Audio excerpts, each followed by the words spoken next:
Pixar animation ஏன் emotionally dramatic and கிரியேட்டிவாக இருக்குன்னு தெரியுமா?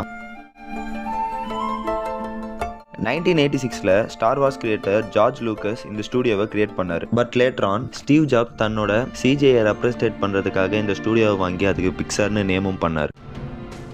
அண்ட் அந்த டைமில் அனிமேஷன்லேயும் எமோஷ்னலி கனெக்டடான ஸ்டோரி டெல்லிங் சொல்லலான்றதை அழகாக ப்ரூவ் பண்ணாங்க இவங்க. அது மட்டும் இல்லாமல் நம்ம இவ்வளோ நாள் யூஸ் பண்ணிட்டு இருக்க அனிமேஷன்ற வார்த்தை அனிமான்ற ஒரு லாட்டின் சான்ஸ்கிரிட் வார்த்தையிலேருந்து தான் வந்தது. அனிமாவோட மீனிங் என்னன்னா சோலார் லைட். இந்த அனிமாவோட மீனிங் மாதிரி தான் பிக்சரோட எல்லா மூவிஸும் அவ்வளோ அழகாக இருக்கும். கார்ஸ் மாதிரி ஒரு நான் லிவிங் திங்கை வச்சு ஸ்டோரி சொல்கிறதா இருந்தாலும், இன்சைட் அவுட் மாதிரி ஒரு ஹியூமன் எமோஷன்ஸை வச்சு ஸ்டோரி சொல்கிறதா இருந்தாலும் பிக்சரை அடிச்சிக்கவே முடியாது. அண்ட் 1995 தான் ஃபர்ஸ்ட் டைம் டாய் ஸ்டோரியிலிருந்து full length 3D animated movie வந்துச்சு. அதோட ஒரு ஃப்ரேம் ரெண்டர் ஆகிறதுக்கே 13 hours ஆகும். பிக்சர் அப்போலேருந்து இப்போ வரைக்கும் நிறைய நல்ல படங்களை கொடுத்துருக்காங்க. அதில் எனக்கு ரொம்ப பிடிச்ச படம் இன்சைட் அவுட். உங்களோட ஃபேவரட் மூவி என்னன்னு சொல்லிட்டு கமெண்ட் பண்ணிட்டு இந்த மாதிரி நிறைய நல்ல